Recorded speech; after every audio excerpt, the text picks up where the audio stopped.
What's going on? What's going on, everybody? It is the only sports podcast. That's right. It's the only sports podcast. I'm Will. That's Casino over there. We're going open button up. I don't even know what these are called. I was going to say button up flies, but that would be if you could see our pants, which Button I'm not wearing polos? pants. Water polos. That's what it is. Not the water kind, the shirt kind. And I got Not the Ralph Lauren kind. I got 4 potential buttons. Every half hour, I'll do one button up. So the podcast. Oh wait, I was one button too many already. There we go. Yeah, we'll do one button up. So I just buttoned up to start the show. We'll get progressively less sexy. I only have 3 buttons though, but they're spacious. I got 4, but they're spacious. But Casino, we are back after a massive hiatus. I mean, it's been like 7 days, 8 days, basically all of March Madness. We were gone basically all of March Madness, and that was because we usually record this on my laptop. My laptop basically shit the bed, wouldn't let us record anymore. I'm using my son's computer setup, and I bought a webcam. Now we're good. But yeah, it also allows us to do more stuff because I'm on a desktop now and a laptop, so it won't buffer like crazy. There's also no delay between me and Casino now, so that might be the first time there's no delay between us in, I don't know, a year. So yeah, now, I think that's been a year. Yeah. So now if the podcast is bad, we have no one to blame but Casino. No, we have someone to blame. Oh, that's true. We still have children. But Casino, let's dive into the first topic. And you already know what the first topic is. No, I don't. Put it right on the screen right here. And that is Stefon Diggs has been traded to the Houston Texans for a second-round pick. So before we get to the Buffalo side of things, Casino, what do you think this means for the Texans and Stefon Diggs? Super Bowl. Dude, they're going. We thought they went all in last year, man. Whew. Man. Wow, they're crushing it. They're ready to pull the Rams. They're going for the win. They're going for the W. Well, the crazy thing is, and that's a good comparison with the Rams where they just went all in, but the Rams went all in by just trading away all their draft picks for like other players. The Texans used their draft picks, basically hit a home run A+ in just the draft last year, where they got all those rookies who contributed. They obviously got CJ Stroud. They still kept their draft picks this year, and then they are now adding all the big names in free agency, right? And then the 2 trades they made, they traded for Joe Mixon, they traded for Stefon Diggs, like 2 giant upgrades from what they had last year. I mean, Nico Collins and Tank Dell are good wide receivers, but at most of his career, Stefon Diggs, you could make a case, has been a top 3 wide receiver in this league, never lower than top 5. That's for sure. And I can agree with that. Well, we also didn't see Josh Allen really hitting his stride until until Stefon Diggs got to Buffalo. Yeah, and then when they started having their falling out, look what happened. You know? Yeah. No, that's a good point. Really did feel like the Bills got better when Stefon Diggs left, and then now that the issue started and he's gone, well, here's the question, Casino. Is the Bills Super Bowl window officially closed? Hold up. When did you start learning how to do this? And this is fun. Also, I forgot to turn on my light. Yeah. All right. Is the Bills I want to know. For those who are listening and not viewing, he's got these cool little captions under our faces. When did that that's happen? asking the questions. With the new computer, Casino, all things are possible. I could even have a background if I wanted to. Okay. Please. Answer the question, please. Just do it. Yeah. All right, my bad. Here, I can do the background too. See? Now you're in a brick wall. Yeah. And now I have bananas behind me. Nice. I like this one. It's an Oh, upgrade. Casino, what a nice house you have. Why, thank you. Yes. All right. But no, you know what? Actually, yeah. I'm going to the house. We can My do this now because we're on a desktop and not a laptop. I'm on a laptop. Oh, well, we're recording it through mine, so apparently I only need to be on a desktop and we're good. But Casino, dare I ask again, is the Bills Super Bowl window officially closed? I think so. Josh Allen has been digressing past couple seasons, and with his number one target out, I just don't see it viable for them making it. Maybe this is the shakeup they need. Maybe they needed that drama between the two out, and so they can both flourish. But flourish. I Flourish. don't know. I I said mean, flourish. now it's Flourish. become a bit on this show where we pronounce words wrong on purpose. So when we do it on accident, we could just play it off like, oh, we're doing that wacky thing where we can't pronounce names or words. But as of right now, Casino, the current Bills offense obviously is led by Josh Allen. Their running back is James Cook. Their wide receiver one is Curtis Samuel, who came over from the Commanders. Their He's great. second wide receiver is Khalil Shakir, which I don't know, A, if I said that right, B, what team he was on formerly. Third wide receiver is Mac Hollins, and then they have the two tight end combo of the Dalton Kincaid and Dawson Knox. So they lost, not only did they lose Stefon Diggs, they also lost Gabe Davis to the Jaguars. So I think that was the bigger. I think to me that's the bigger loss. losing both of them or losing Gabe Davis? Gabe Davis. Why do you say that? Again, I just think that the tiff that those two had, being Allen and Stefon Diggs, I thought the connection between Gabe Davis and Josh Allen was better, at least last year. Yeah, so I just that nothing really else to say about it. That it's been a week of this podcast, and I forgot how to talk on the podcast. This is great. But so going into this draft now, the Bills have a first round pick at number 28 overall, and then they have round two picks with the number 60 pick in the draft, and then the second round draft pick they're going to get from the Houston Texans. So with that first round pick, I mean, the Bills obviously finished last season as a top 5 defense still. The Bills defense is still, I don't see them falling past top 10 next season. So do you think they're still going to be a good team? Well, that's my question. Do you think that the Bills will use the draft to try to make up for the pieces they've lost, or do you think they still go defense and try to keep? Do you think they do the Mahomes Chiefs route, which is we'll put anybody back there with Josh Allen and just see what we have, and we'll try to keep building on this elite defense to make it the best? I don't think so. I think they're going to go for weapons. Reason being is I don't think Josh Allen, I know Josh Allen is not as good as Patrick Mahomes. And it's the same kind of like scenario with the Tom Brady situation and Patrick Mahomes. Those two quarterbacks are so dynamic at reading. They're so good at reading the plays and reading the opposing defense that you're kind of comfortable with them having almost nobody or one real effective weapon that you could just bolster up your defense. I mean, it worked out. Look what happened. The Chiefs won. They bolstered up their defense, and outside of Kelsey, they didn't really have anybody for Patrick Mahomes to throw to consistently.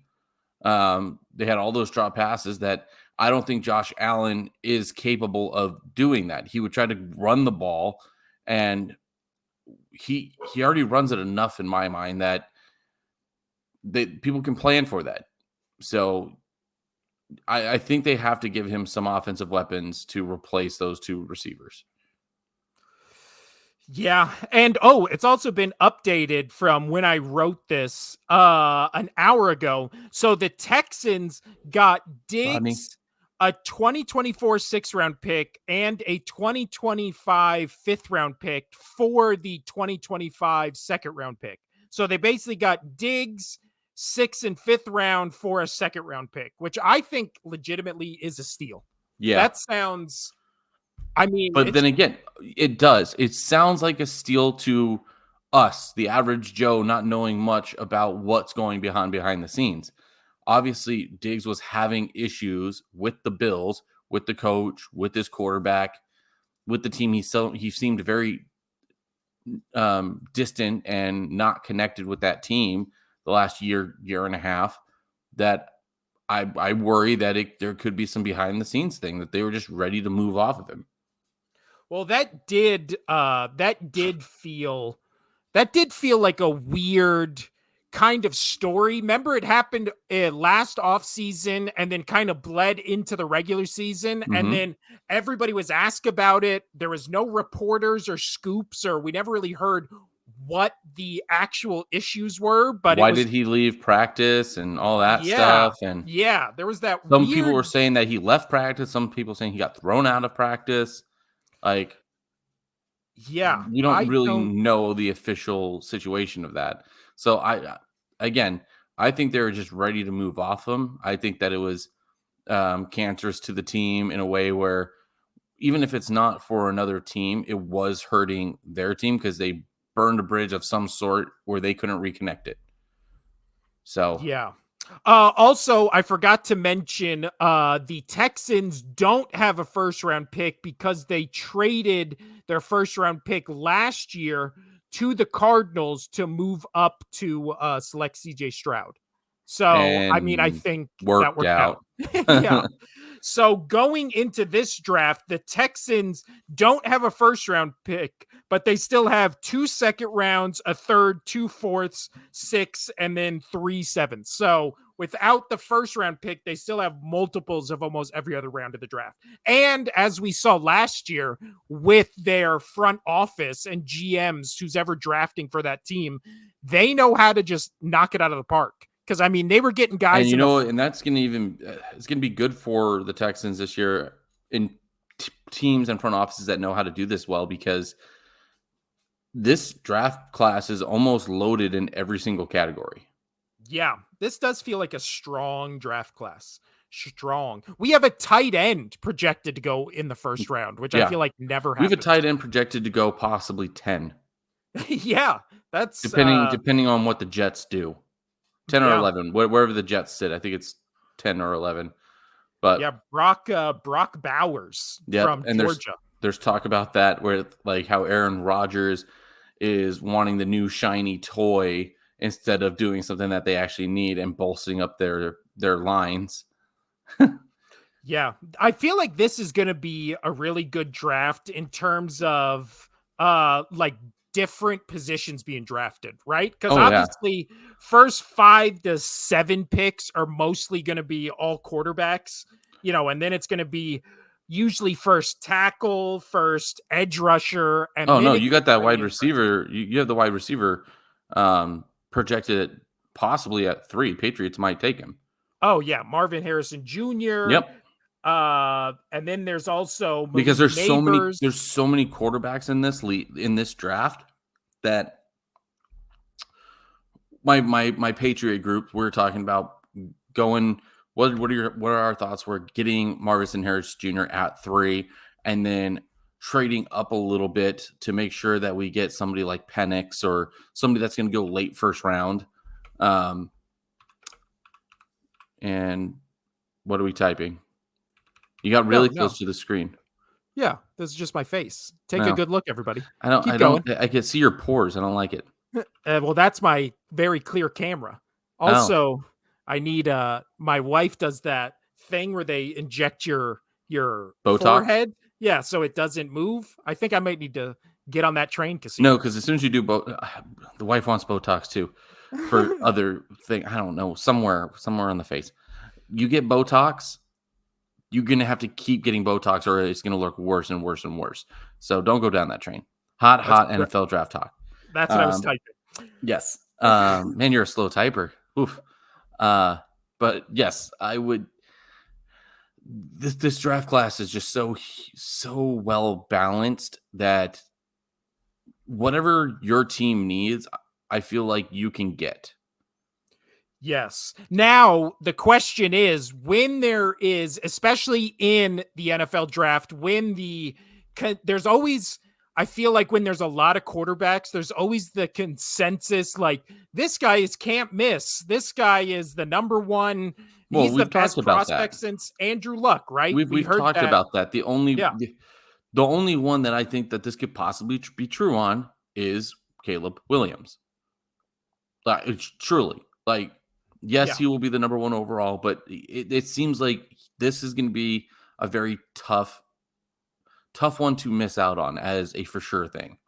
I mean, again, I'm not saying that he's going to be like Mahomes status, but top 10 quarterback out the gate, I can see that. I can see that easily. Something to work around. Well, especially with how much the Bears have been loading up this Dude, offseason. Like, the Bears can besides the be Texans, they might pretty have been the good. best. Yeah.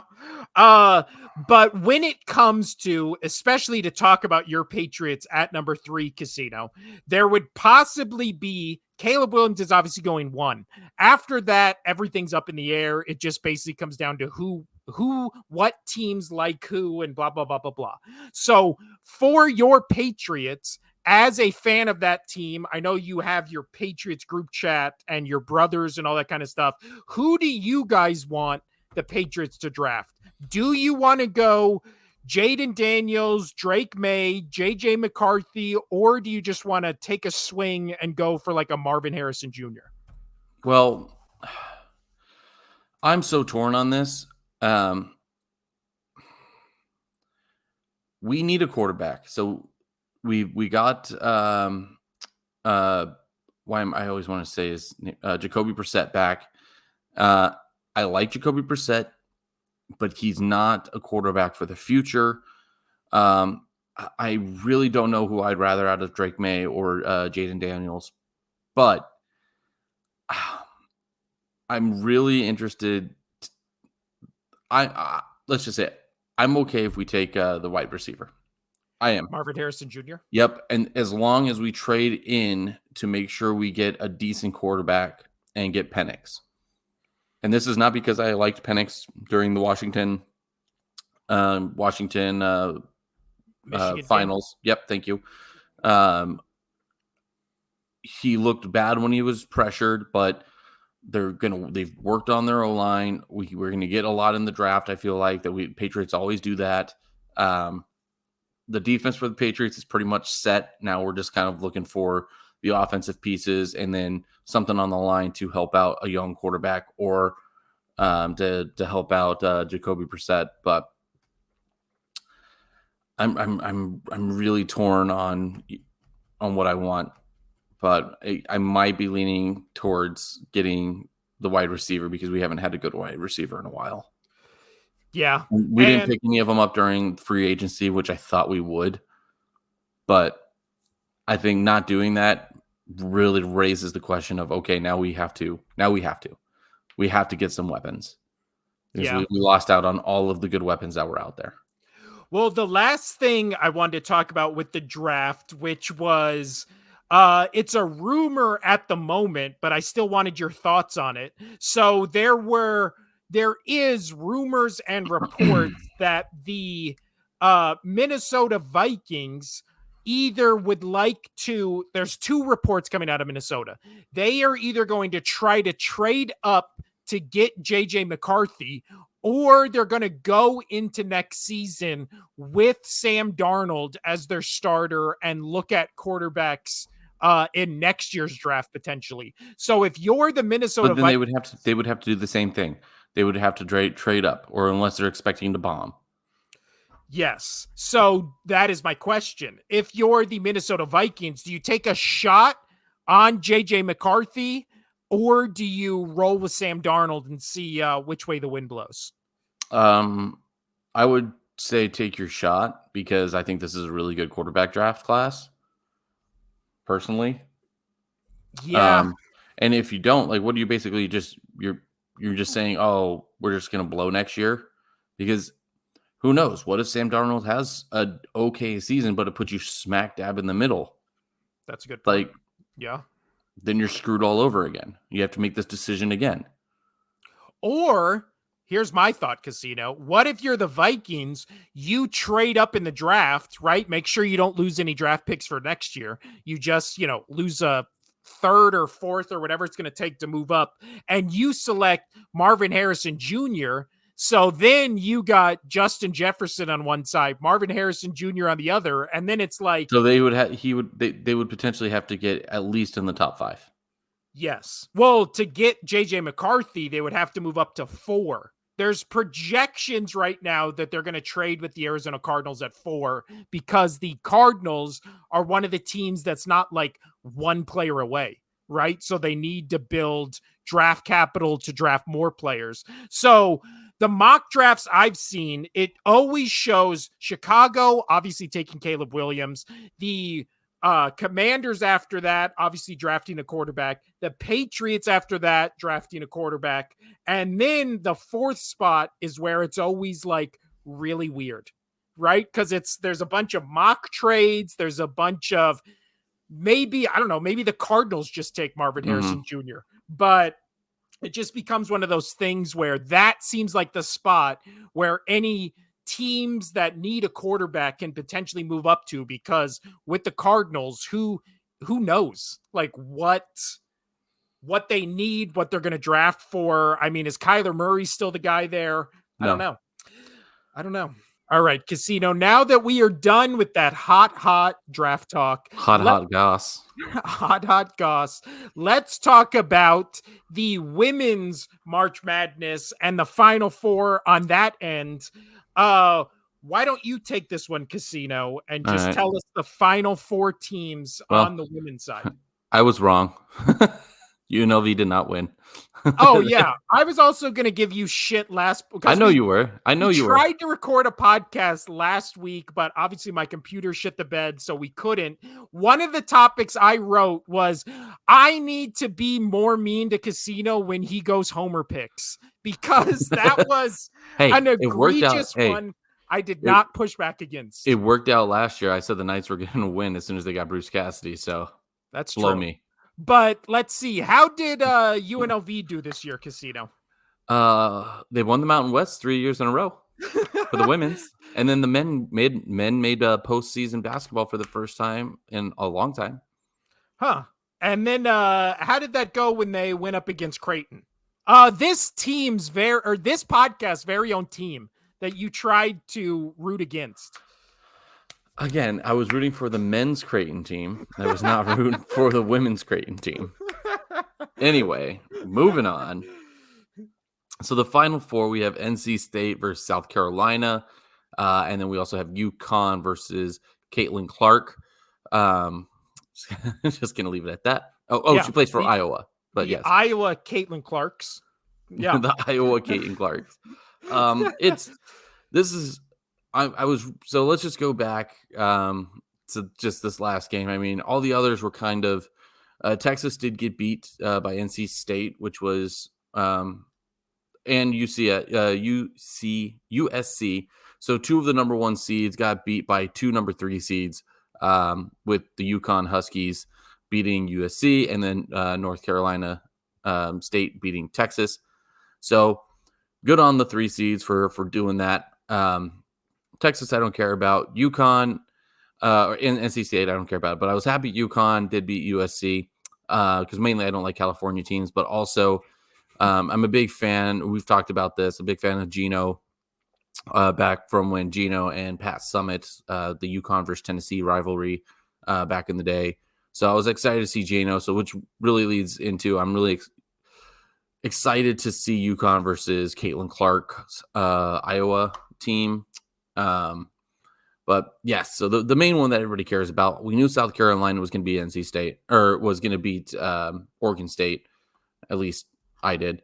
But Iowa LSU was a rematch of last year's women's final. LSU obviously won last year. I was so happy that Iowa won this year. Yes. for a couple reasons.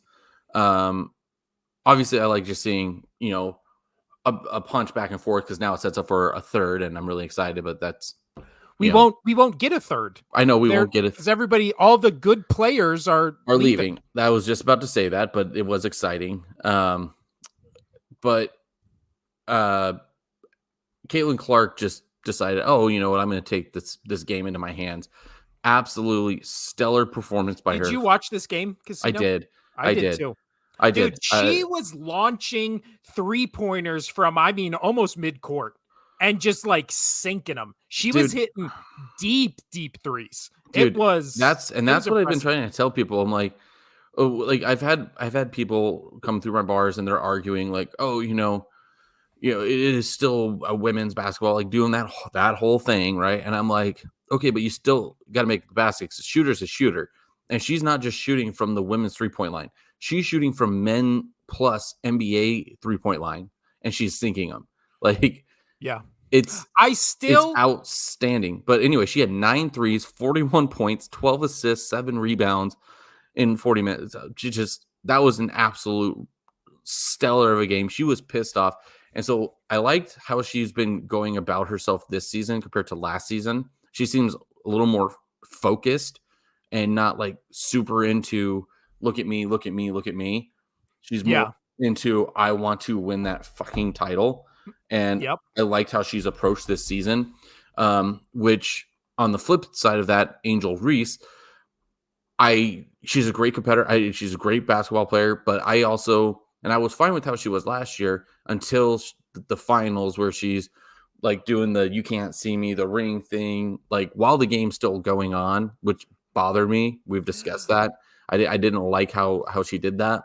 But you got to give her props for this game. She fucking was a monster in this game. She had 20 rebounds. She had like 4 steals. Like I felt like she was also a menace in the paint. She had 4 assists, 17 points. No, like she had an outstanding game. She just didn't score more, which brings me up to this was the final nail in the final dagger for me about why I wanted Caitlin Clark this year over Angel Reese this year was Reese was there's a great video of her as she was coming out of the game for the very little time that she was out of the game because she played 36 of the 40 minutes.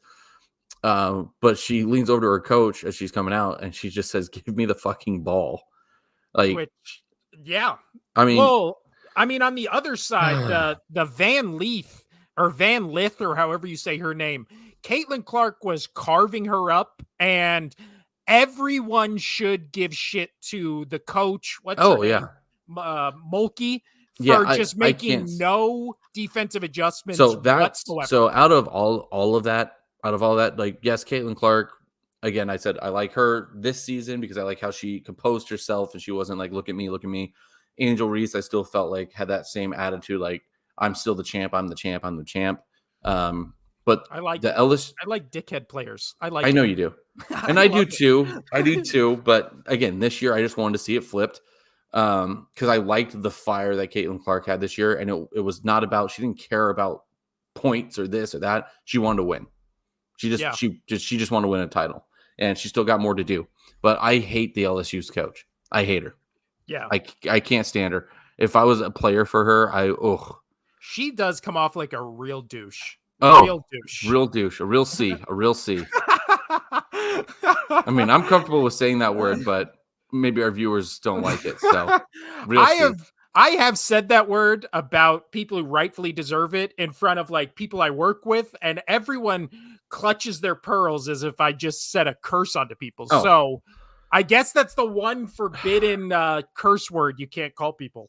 Dude, unless you're in the UK. And that's my point.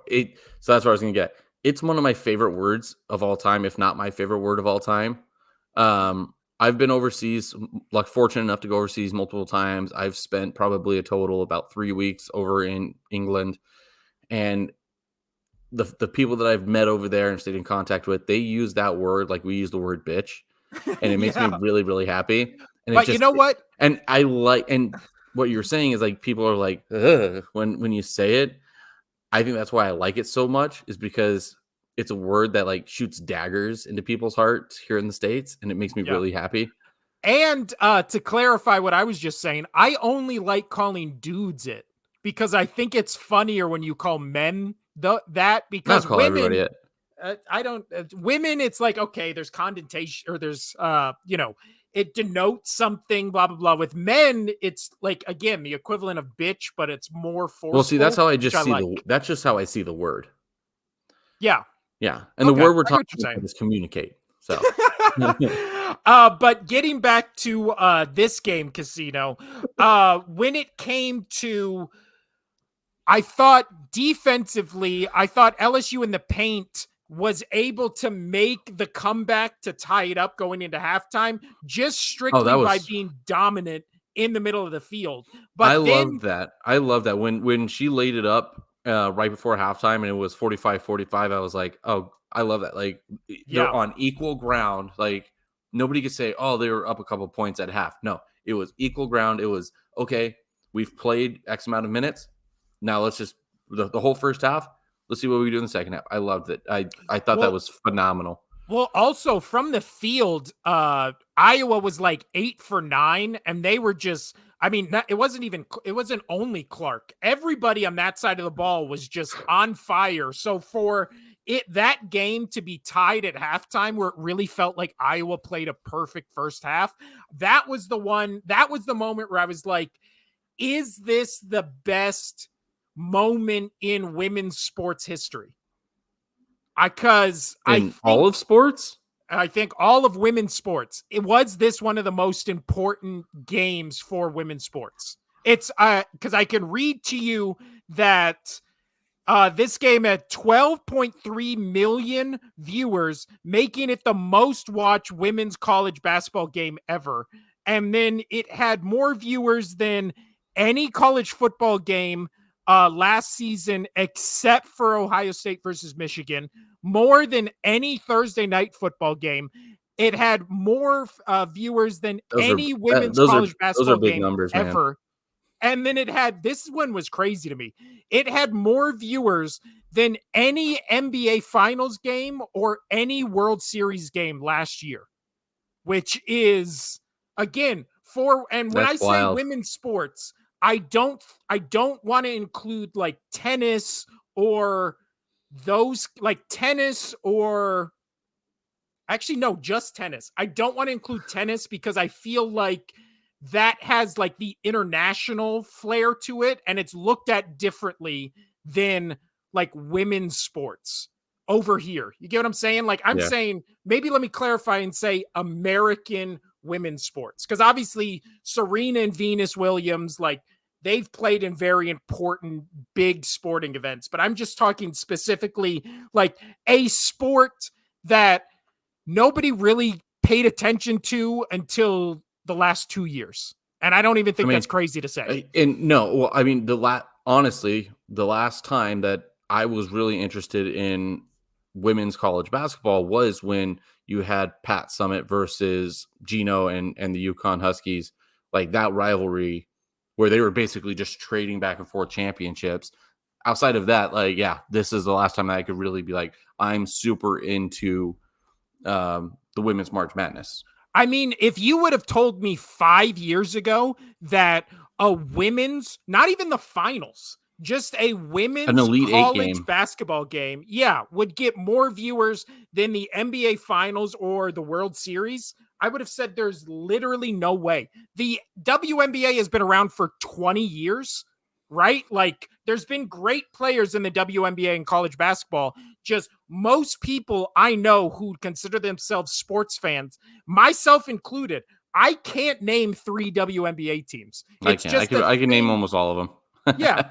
but it's just a thing that's not on my radar. And again, I'm not And college here's the women's thing, and basketball. probably the only reason it's on not it's 95% of the reason why it's only on my radar is because Vegas has a team that was born and bred here in Vegas Yeah. Yeah, with and the I'm Aces saying outside and they're very successful. So but I'm yeah, also saying you're the outlier I in do. that category, I do. not like the rule. Right. But Uh, that all being said, Casino will stay in women's college basketball and go to the other game, which is this tournament South Carolina's game to win or lose? To lose. It's definitely theirs to lose. And I think they're going to. I think what I saw with Caitlin Clark and how determined she was in that rematch game against LSU, against Angel Reese, I really, really think that there's just no stopping her this season. I truly don't. Last year, she was a little bit too into look, I am the best. I am the best. Look at me, look what I'm doing. That it was like that whole like you got to the very top and you don't think you could fall and you fell. I mean, a great example of that was um, being a homer was back when the undefeated season for the UNLV Run Rebels, back with Tark in the Final Four where they lost to Duke and Coach K in halftime. At halftime, Tarkanian told the guys, "You're going to lose this game. You just don't want it. You don't want it as bad as they do." And that's because they thought that they had the undefeated season. They were going to go back to back champions. They were the best team assembled in college basketball ever, and I still think they were or are. And they lost. So I think that had a lot to do with like Caitlin Clark's mentality last year was I'm the best, nobody can stop me. This year it seems she's still the best, but she's like turned that part off, and she has one thing in her mind is to just kill every opponent in front of her to make sure she wins this title. Again, what I saw in that game, it was just straight focus. So I just don't think South Carolina can handle her. I just don't. They'll make it tough, but I just can't see Iowa losing.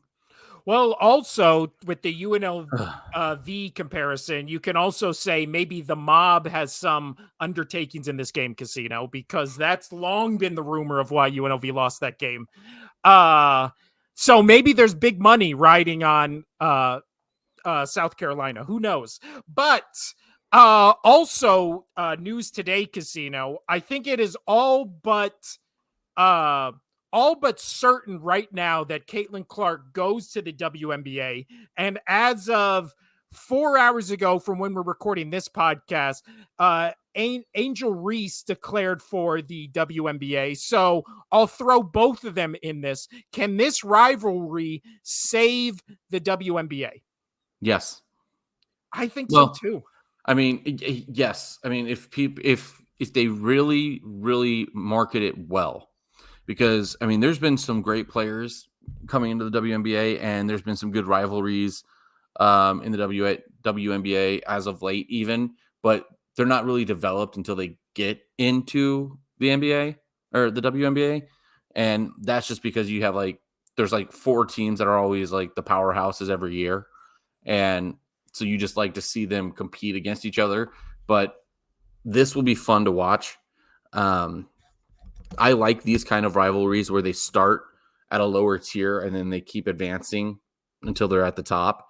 Um, I mean, just wanted me to throw another reference out there for that. Like for me, for the MLS, I know I'm one of the few people that watch MLS.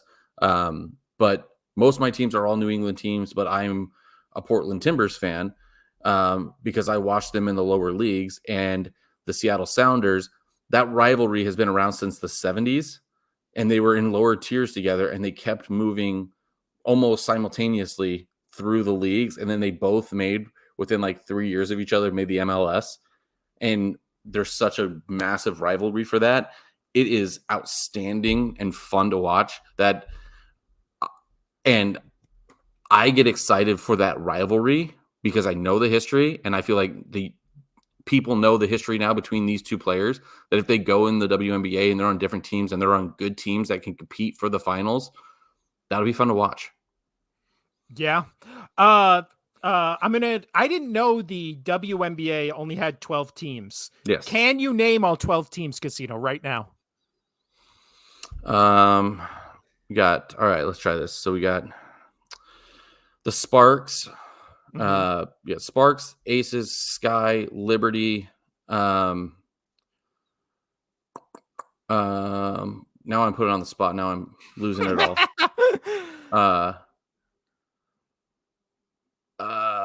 Yeah, I lost it.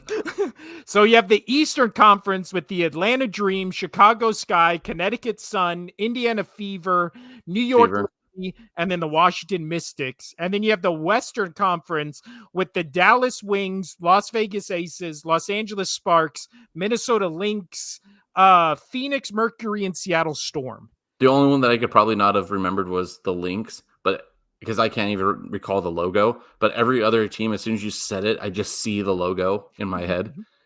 Ugh.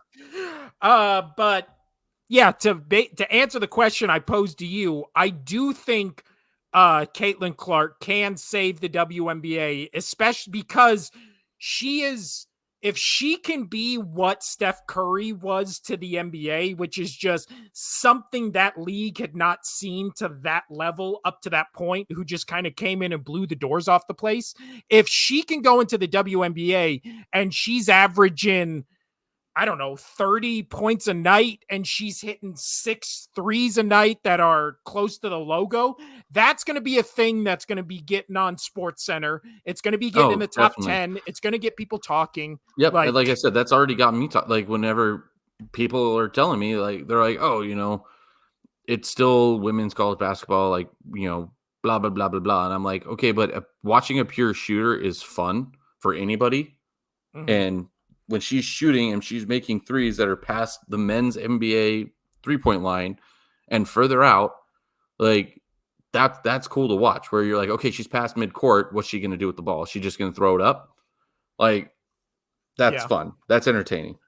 I'll die on the hill that I think they should lower the basket so there would be more women dunkers. I feel like dunking in the NBA is the visceral thing that brings outsiders in. So I don't know I why hate the dunking. don't know why we're so Mm, set in our ways where it's like mm. basketball is this, so we have to make it this, instead of being like basketball is everything. Why can't we make it more inclusive to, I don't know, the strengths and weaknesses of men versus women? Like, I don't understand why we have to just set in stone, like, this is what it is. Like, don't move the 3-point line. That was a thing I thought we had to do in the past. Clearly we don't, because the women are developing shots. They will never be able to develop in the height that it takes to dunk on that. That's why Brittany Griner was such like an outlier in the WNBA, because people were like, she can actually dunk. I'm not saying put it 2 feet off the ground. I'm saying it, lower it a little so we can have windmill dunks in the WNBA. Why does no one want that? Why don't we like that? I don't understand it. A layup is not as fun as a windmill dunk. I will die on that hill, Casino. But let's move on to the other side of the bracket, Casino. The men's, this is a ticker. How do I edit that? Okay. Now let's move on to the men's March Madness Final Four, Casino, which is, and I have it written down right here, Alabama, UConn, NC State versus Purdue. Yes. And so Alabama, the 4th seed, UConn, the 1 seed, NC State, the last remaining Cinderella at the 11th seed, and then Purdue, the number 1 seed. So which one, who do you think takes it? Oh, also you, to put a bow on the women's one, you think LSU wins it all? You mean Iowa? Or no, I'm sorry. Iowa wins it all. No, I don't. I think Caitlin Clark will win it all. I still think it's South Carolina. That's fair. I just feel no, that's valid. They got the number 1 overall for a reason. They're outstanding for a reason. But again, watching Caitlin Clark, she was like an absolute animal out there. So yeah. Now, as far as it comes to the men's side of things, Casino, when I started looking back, and I wrote it all down right here, when I started looking back at the teams that these 4 teams had to go through, I realized a disturbing trend, which was almost every game these teams played was a blowout. So Alabama is the only one who blew out only one of the 4 teams they had to beat to get to the Final Four. They blew out Charleston. UConn blew out literally everyone they played. NC State blew out everyone they played except Oakland. That was the only game that was close. And then when it comes to Purdue, which is funny. that is funny that's the one they struggled with. And then Purdue blew out. I mean, you look at, I was going to pick Purdue, but then when you look at the teams they played almost nobody, which I mean, they were the number 1 seed, which makes sense, but they blew out Grambling, who was 16 seed, Utah State, who was an 8th seed, and then a Gonzaga team that hasn't looked as good as most of the Gonzaga teams in our lifetime. Right. And they still got to the Sweet 16, got blown out. And then they had a close game against Tennessee. So, and a lot of people had Tennessee going further. So, yeah. So when it comes to these 4 teams, Casino, who do you think wins? So obviously Alabama and UConn play, and then NC State and Purdue play. So who do you think of is going to the finals? UConn's going to beat Bama. Mm-hmm. Calling that. That seems like a pretty given one. I think it's UConn's tournament to lose, but I'm going to be cheering for either NC State or Purdue. I would like NC State, obviously, to make it. An 11 seed making to the finals would be absolutely awesome. Plus, it's feel good Cinderella story. A lot of people like that stuff, and you always want one, at least one.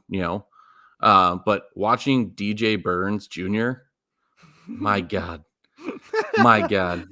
He's 6'9", 275 pounds. Oh, I love it.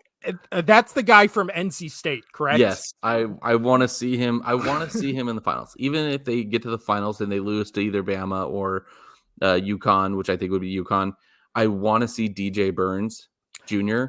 in the final. I want to see that. What I love about him was there were the reports that came out where it was just like NFL scouts like what they see from him, and his stock is rising as his team keeps going through the March Madness tournament. And it's like, oh, really? The biggest guy on the court who's making waves with how great he's playing in all these games, his stock is rising? Oh, thank you for that fucking report. Like, as if anybody was watching those games being like, I hope this doesn't tank his draft status. Like, yeah, no shit. No shit, the super athletic big guy draft stock is rising both in basketball and in NFL, like, locker rooms. Like, yeah, no shit. Yeah. I always hate those reports. I think he just seems like a nice guy. Did you watch him on the Dan Patrick show? No. Was it a good interview? It was a day ago. I just kind of like the guy. I like the kid. I want to see him do well. And right now, who do you think are the 3 best players in the NBA? 3 best players, obviously the Joker, probably Giannis, probably Luka. Okay, so we're talking bigs here. Well, 2, yeah. I mean, Jokic is kind of he's a forward, but he's big. Yeah. I mean, but I get what you're saying. You're saying this guy, he fits in with where the NBA kind of is right now. Outside of those 3-point shooters, you have a couple really dominant big players in the NBA. I think that he would do very well. But see, when I look at him, I have Zion flashbacks. I understand that. But because everybody was like, if Zion comes in, he's going to light the league up. And then he came in too heavy. Just don't send him to New Orleans where, the food's great. Come on. I mean, that is the best food I've ever had in my life. So I get that. But yeah, that would be my only concern is just like when a guy is that big playing basketball, again, here would be my count. Here would be my counter on that. Zion Williamson came from Duke, right? He was the guy. He was the face. We've talked about this. How many players right now can you name as the guy coming out of college basketball, men's college basketball now? He was probably the last one. Yeah. He was. Yeah. Right. Exactly. It's all about Caitlin Clark right now. And men's, I couldn't tell you. I couldn't tell you who's the guy that's going to go the top 4 or 5 players in the NBA draft. I don't know. we've talked about it. They might not even come from college. They might come from, other places, but Overseas G League. yeah, Yep. exactly. But, and so with that being said is there was so much hype and so much star power looking in at Zion that I really think that if DJ does well, they make the finals, even if they lose, and his draft capital goes up. I just have a hard time seeing him squander that opportunity because with Zion, it was like, oh, I know I'm going to be the number 1 overall draft pick. I'm the shit. I don't have to work hard. I'm going to be this just great NBA player, which I don't think that DJ Burns would have that same mentality. That's just my thought on that, because there's a lot of times where you do see that superstar person decline because they think that they're just the best and they don't have to work hard. And then you find these other players who really, really work hard because they weren't, the shiny toy that came into the league, the gem, the diamond in the rough, whatever you want to call it. So I think there's a big difference there. But see, I think everything you're saying about him is can be said with more evidence for the Purdue kid, the center Zach Edey. He finished the 2023-2024 college basketball season, averaging 25 points a game, first in the NCAA. He's 7'4", 300 pounds. Right, but then that can be said for him. Right. No, and I'm all for him as well. I like Purdue. I want to see if I want to see one of the two teams, either NC State or Purdue, win this wholeheartedly. I want that to happen. I really want to see one of these two teams win it. Yeah. But no, I like him a lot. And same thing. And yeah, we were just talking about the NC State team at the time. But yes, Purdue going with Zach Edey, the same thought process on that. He's not being talked about like he is, but he's not Zion being talked about. The revolutionary coming into the league. He's great. No, he's going to do very well. I think 7'4" with being 7'4" and being athletic, and being 300 pounds, dear Lord. Yeah. Dear Lord. And that mainly that all has to do with just his height. Yeah. But dude, no, he carries it well. He does not look 300 pounds. No, he does not. He's scary. There's a picture as I have it pulled up with him with a sledgehammer flexing and going and I'm like, no, that's fucking terrifying. That's terrifying. This is a college kid. But yeah, what I do like about this matchup, and both these games are on Friday, correct? I believe, or no, both of them are on Saturday, I believe so.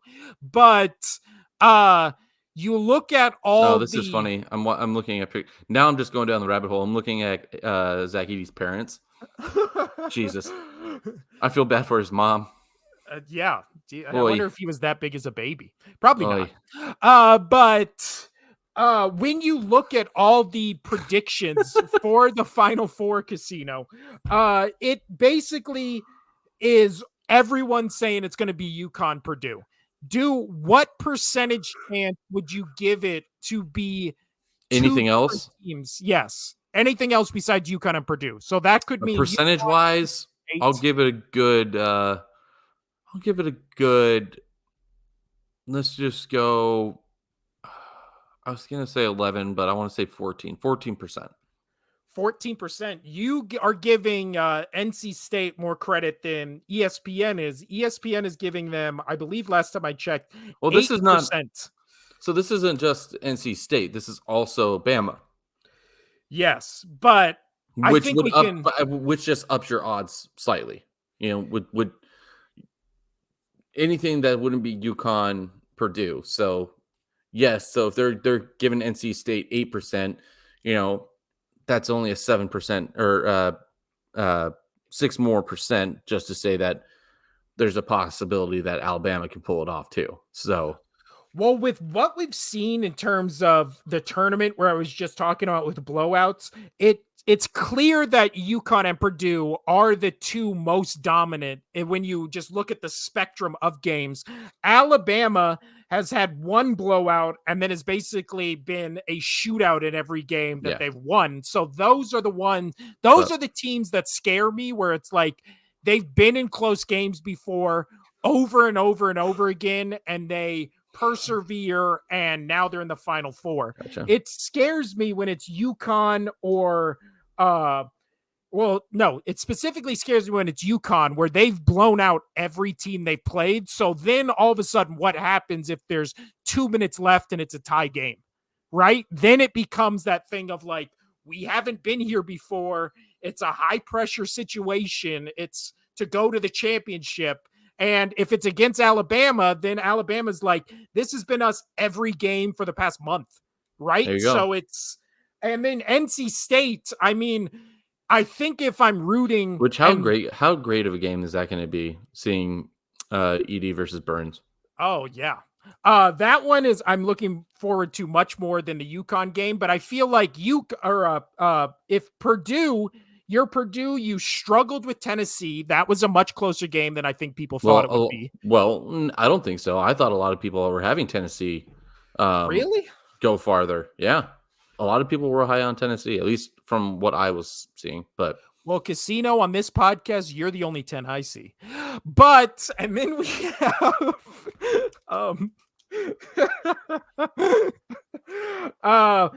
but if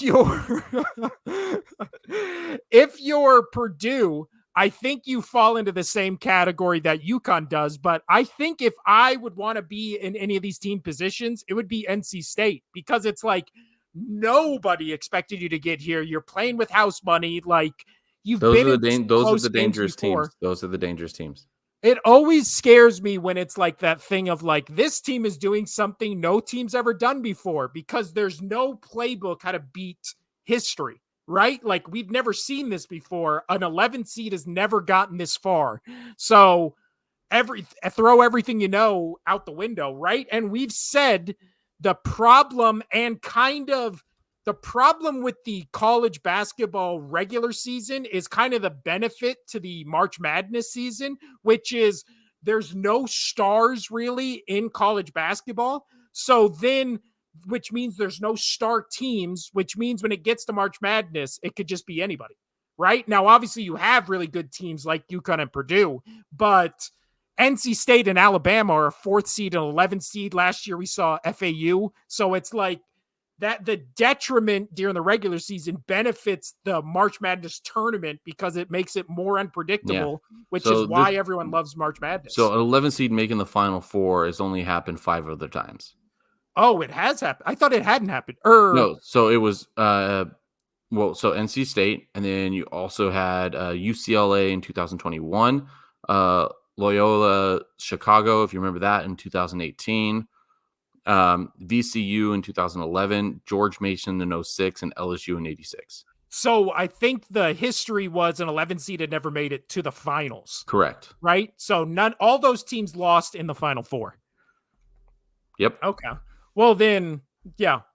Then that's, I guess, if you're NC State, you're like, we can be the first one to ever make it to the finals. But again, I think when you look at this group, I would still say Alabama, just on this March Madness tournament alone, is the weakest team to me. But I still think the biggest shock to me would be NC State. So the lowest seed to ever win the national championship was the 1985 Villanova. That was what, 5-6 years before you or I were born? 5 for me. Yeah. 6 for me. But wait, no, you're not born in 90. Or no, I was born in 90. So 5 years. Yeah, 5 years. We're born in the same year. Oh, you're just. I have a later birthday, so you went to school before me. You were early in 90. I was late 90. Explains so much. Yeah. But we're the same age, bitch. So I'm picking Purdue to win it all, Casino. They are, I feel like, the best team I've seen. I would not be shocked at UConn. I think Purdue would be the one to do it. I want to see NC State do it, but out of the two, I don't care who wins to beat UConn. Yes. And I think we both agree when we say fuck Alabama in all sports. Oh, dude, fuck Roll Tide. And also, NC State goes down to a special place in my heart for beating Duke. Oh, I love you guys. That's true. That was a great game, too. Dude, I hate Duke so much.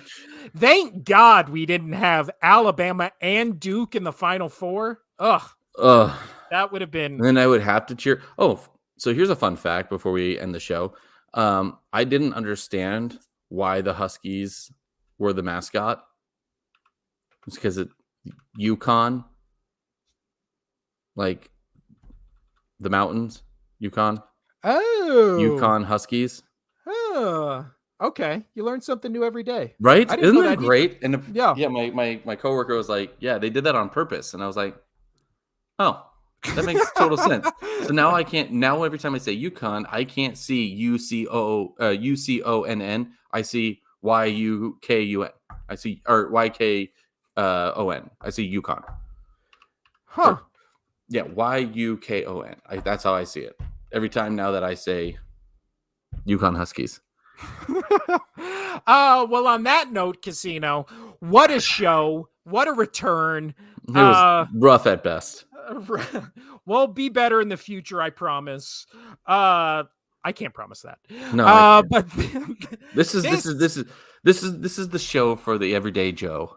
But hey, now no more buffering. And hey, is that our slogan? Is that our slogan?